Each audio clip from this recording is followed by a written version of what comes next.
Selamat pagi adik-adik. Bagaimana kabarnya? Sehat dong ya? Dan pastinya adik-adik bersukacita. Nah, kita mau mulai sekolah minggu kita.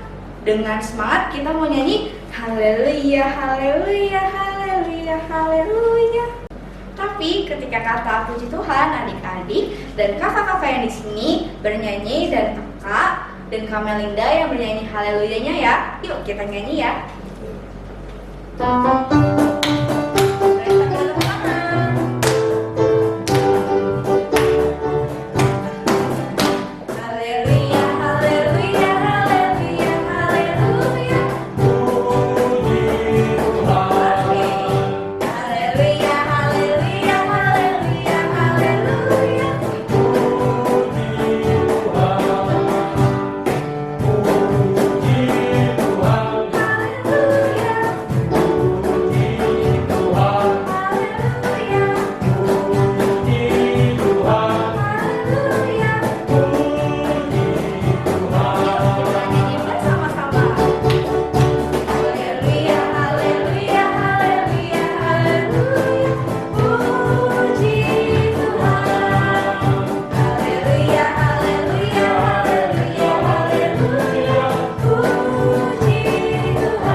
Sebelumnya kita mau nyanyi tanganku ada dua.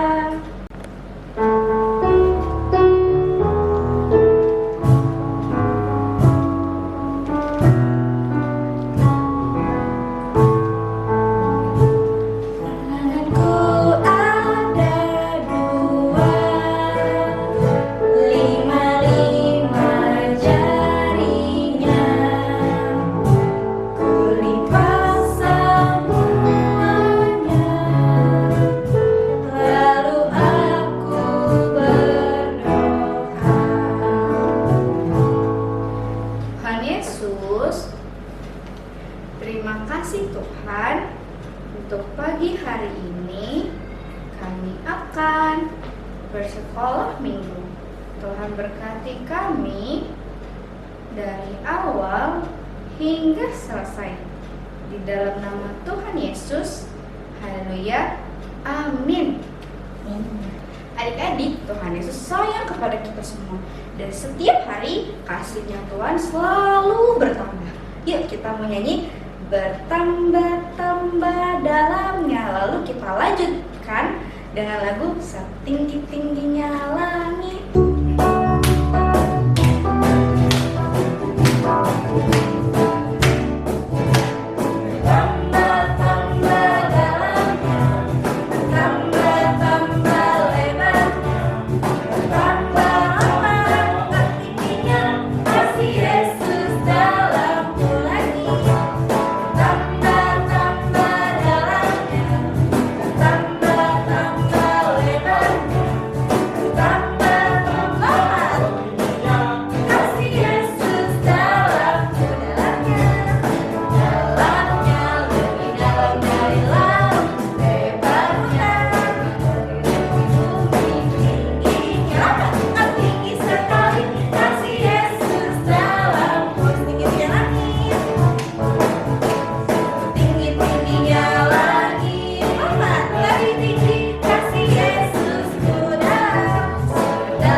Cerita tentang seseorang yang karena Tuhan sayang sama dia, jadi dia yang tadinya suka melakukan hal yang buruk, karena Tuhan sayang, Tuhan ingatkan dia sehingga dia jadi baik. Karena itu semua karena Tuhan lihat apa yang dia lakukan. Jadi kita mau ingat juga ya adik-adik sambil kita bernyanyi, mata Tuhan melihat.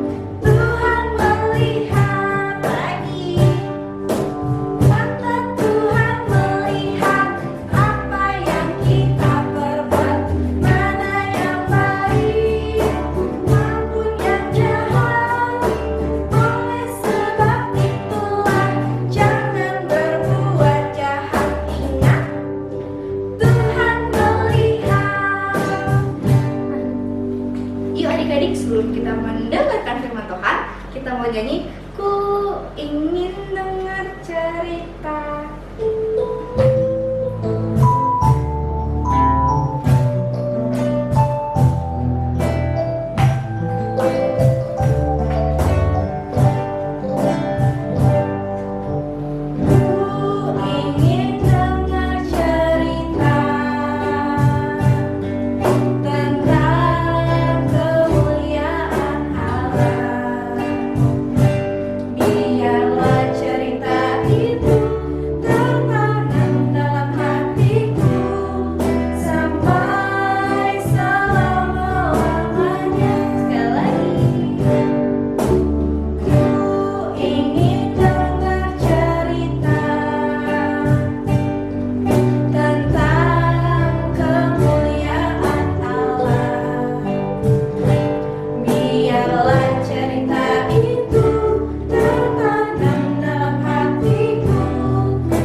Sebentar lagi Tuhan, kami akan mendengarkan firman Tuhan.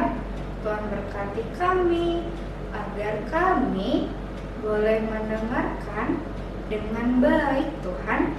Nanti juga kakak sekolah minggu yang akan menyampaikan firman Tuhan.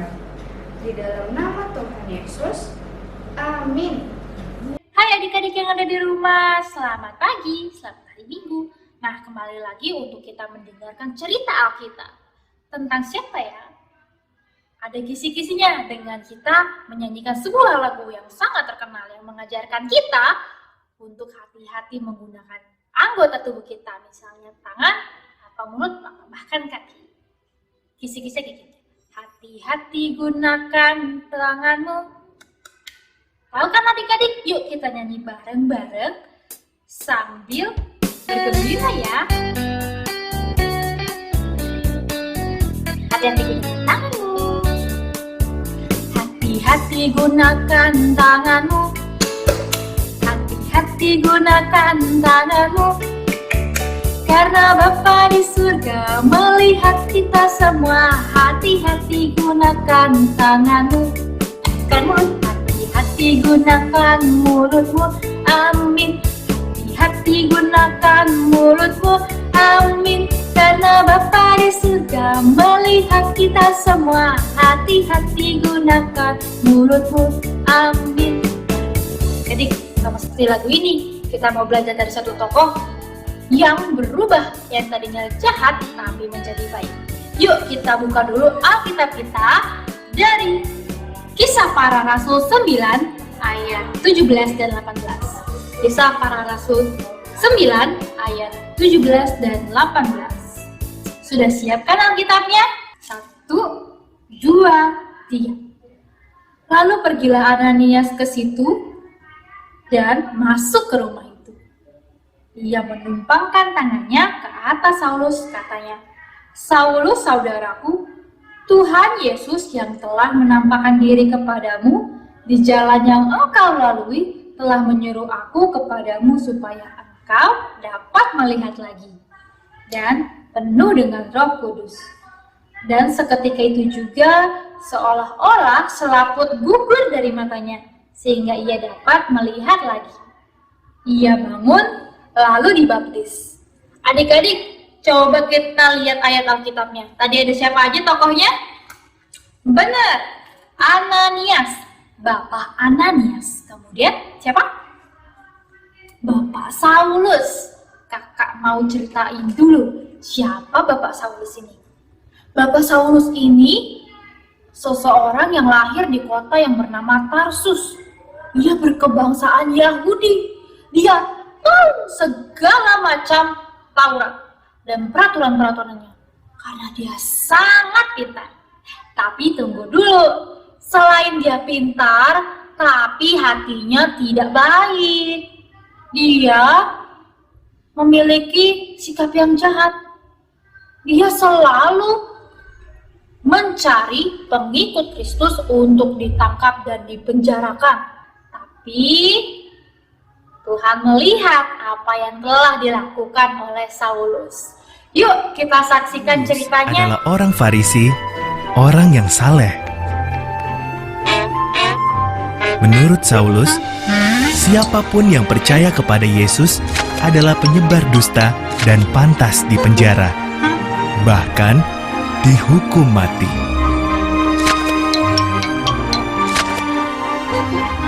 Suatu ketika Saulus dan teman-temannya pergi ke kota yang bernama Damsyik untuk menangkap dan memenjarakan pengikut Kristus, tiba-tiba suatu cahaya yang sangat terang datang kepadanya dari langit, sehingga matanya sakit, bahkan tak bisa melihat lagi, dan dia pun jatuh ke tanah. Kemudian Saulus pun mendengar suatu suara. Saulus, mengapa engkau begitu kejam kepadaku?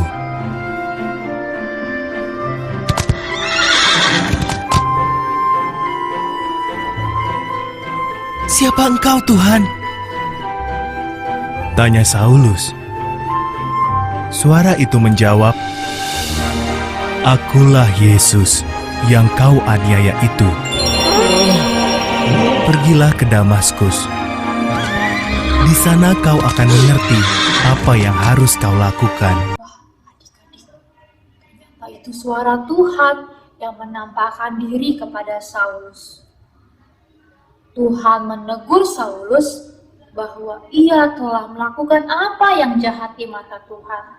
Dia telah menyakiti pengikut Kristus yang sama saja sudah menyakiti hati Tuhan. Tapi Tuhan tidak berhenti di situ saja. Tuhan menyuruh Saulus untuk pergi ke suatu kota untuk tinggal di rumah Bapak Yudas, sampai ia akan bertemu dengan seseorang. Kemudian di lain pihak ada yang namanya Bapak Ananias tadi. Dia adalah seorang yang pengikut Kristus yang sangat setia. Lalu Tuhan menampakkan dirinya kepada Bapak Ananias. Katanya supaya Bapak Ananias ini pergi menjumpai Bapak Saulus. Dan Bapak Ananias ini harus berdoa bagi Bapak Saulus agar dia bertobat. Tapi Bapak Ananias ini takut. Kenapa dia takut? Karena Bapak Ananias ini tahu bahwa Bapak Saulus ini adalah seseorang yang suka menyakiti pengikut Kristus. Karena Bapak Ananias ini pengikut Kristus, dia pun takut sekali. Takut disakiti oleh Bapak Saulus. Tapi Tuhan berkata untuk tidak perlu takut, karena Saulus akan bertobat. Dan Tuhan akan memakai dia untuk pekerjaan yang sangat luar biasa. Bahwa dia akan melayani Tuhan dengan sungguh luar biasa. Ananias pergi untuk berdoa bagi Saulus. Yesus mengutusku, katanya, agar kau bisa melihat kembali dan dipenuhi Roh Kudus. Saulus bisa melihat lagi. Lalu ia dibaptis. Kemudian yang tadinya Bapak Saulus tidak bisa melihat, seketika itu juga matanya pulih kembali. Bapak Saulus bisa melihat. Bapak Saulus kemudian bertobat dan dibaptis oleh Bapak Ananias. Dan adik-adik tahu, Bapak Saulus telah berubah. Yang tadinya jahat, suka menyakiti pengikut Kristus, dan sekarang dia mau mengabarkan sukacita tentang Tuhan Yesus kemanapun dia pergi. Bahkan Tuhan telah menyertai dia di dalam pelayanannya dalam memberitakan Injil loh adik-adik. Wah, sangat luar biasa ya perubahan Bapak Saulus ini, yang tadinya menyakiti pengikut Kristus menjadi orang yang sangat melayani Tuhan Yesus, yang sangat baik kepada pengikut Kristus. Begitupun dengan kita adik-adik.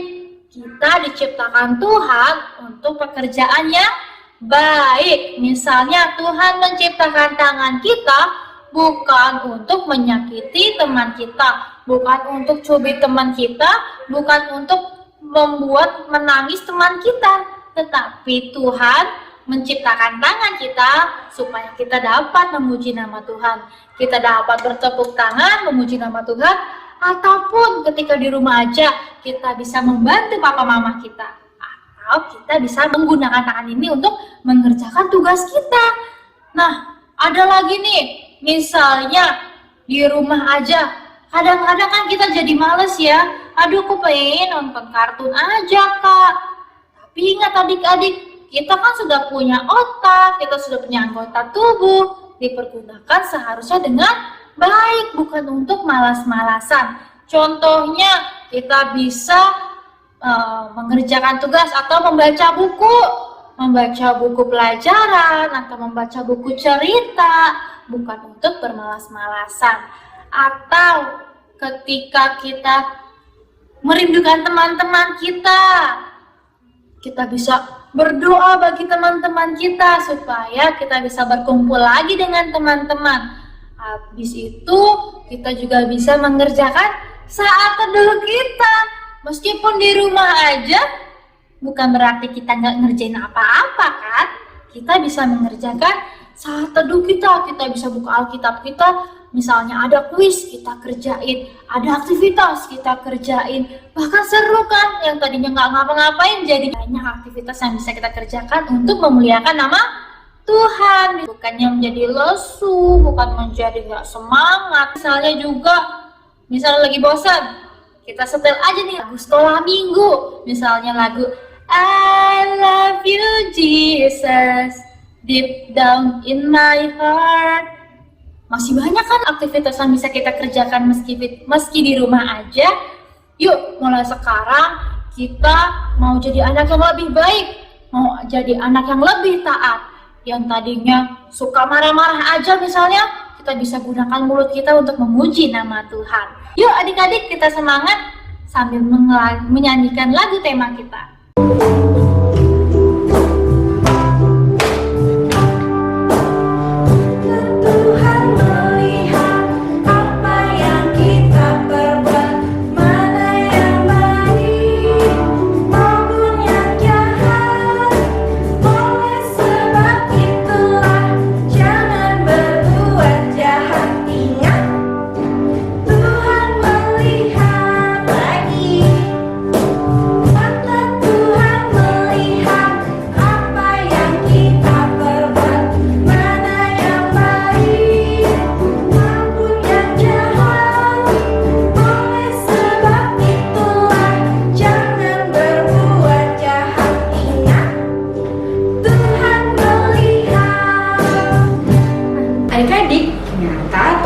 Sudah melihat ya apa yang Paulus perbuat.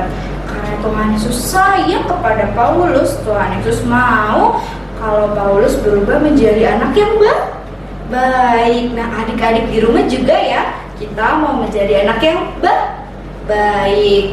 Nah, sebelum kita mengakhiri ibadah sekolah minggu kita mau nyanyi happy ya. Yuk, tangannya dipindah.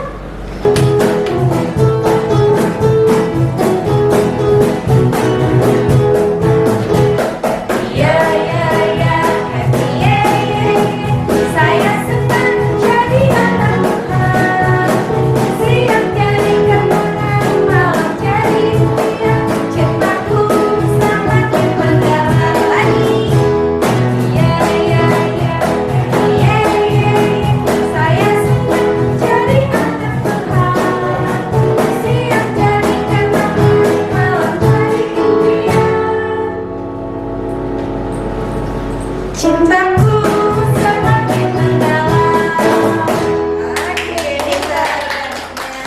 Sekarang kita mau berdoa, tapi sebelumnya kita mau menyanyikan lagu Lipatkan Tangan.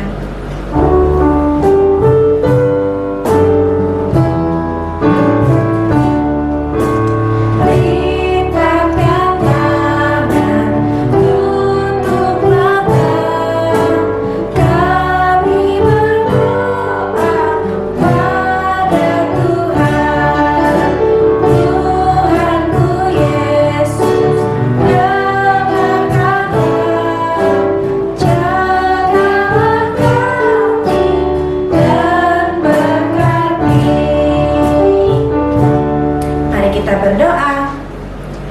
Tuhan Yesus yang baik, terima kasih Tuhan sudah menolong kami di sekolah minggu pada hari ini. Tuhan Yesus, kiranya ibadah sekolah minggu hari ini bisa kami ingat firman Tuhan-Nya yang mengingatkan kami untuk selalu menjadi anak-anak Tuhan yang baik. Tolong kami Tuhan Yesus, dan Tuhan, kami mengucap syukur Tuhan sudah menolong kami semua. Berikan kami juga selalu Tuhan kesehatan. Terima kasih Tuhan Yesus. Dalam nama Tuhan Yesus kami berdoa. Amin.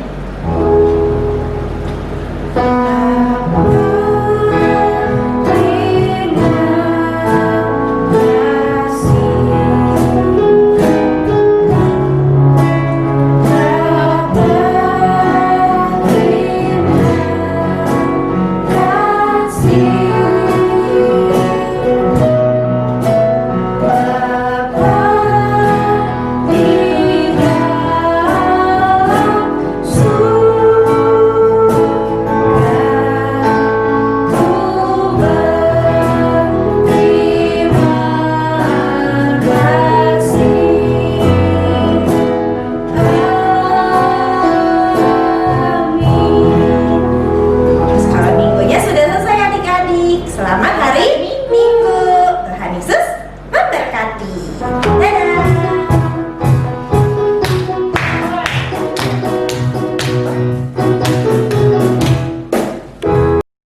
Hai adik-adik, sudah siap untuk membuat aktivitas? Yuk, sekarang kita siapkan dulu peralatan dan perlengkapannya ya. Kita siapkan kertas origami atau juga kertas HVS boleh ya. Juga ada gunting, ada lem, dan juga alat tulis. Bisa spidol, bisa ballpoint, ataupun pensil. Nah, setelah itu kita gunting berbentuk hati ya. Ada yang warna hitam, dan yang satu lagi terserah adik-adik boleh pilih apa warnanya. Kemudian kita gunting juga berbentuk salib kecil, dan ada yang warna putih setengah hati untuk bagian bawahnya. Nah, habis itu kita apakan lagi ya? Kita lem ya yang putihnya ke bentuk hati. Ini sebagai kantongnya adik-adik. Juga salibnya di hati yang selain warna hitam ya. Setelah itu kita tempel bolak-balik seperti contoh yang ada adik-adik. Nah, terakhir ini buat apa ya kantong-kantongnya? Tadi seperti cerita yang sudah kita dengarkan, Paulus yang tadinya tidak taat kepada Tuhan Yesus berubah karena sudah berjumpa dengan Tuhan Yesus menjadi orang yang taat dan baik.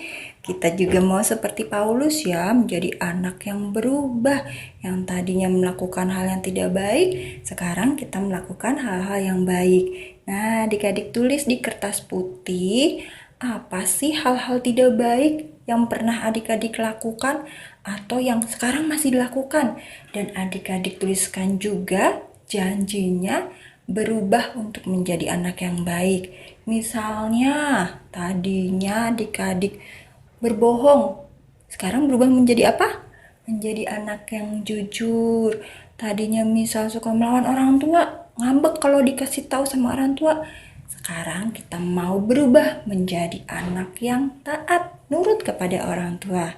Nah, setelah itu digunting-gunting ya kata-kata dan perbuatan-perbuatan itu. Kemudian yang buruk-buruk, yang tidak baik, yang tidak sesuai dengan firman Tuhan, kita masukkan di hati yang berwarna hitam. Itu hati yang tidak baik.